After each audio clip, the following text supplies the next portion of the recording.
የኔ ልጅ ሲጋራ ይዛል እንዴ? ሲጋራ ስጠኝ እስኪ። እኔ ነው? አዎ ሲጋራ የለህም?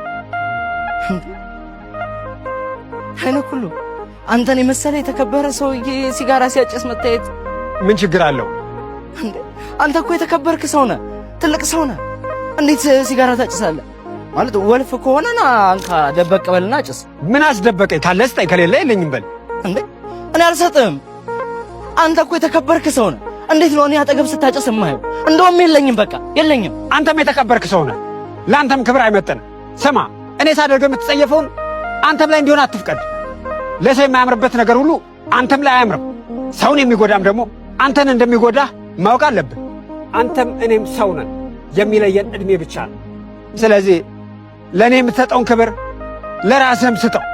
ለእኔ ያላማረ ለአንተ ልክ ሊሆን አይችልም። እኔን ያልጠቀምም አንተን ሊጠቅም አይችልም። የሰውን ክብር ይነካል ካልክ ያንተንም ክብር እንደሚነካ ማወቅ አለብህ። አንተም የሰውነት ክብር አለ፣ ያንተንም ክብር ይነካል።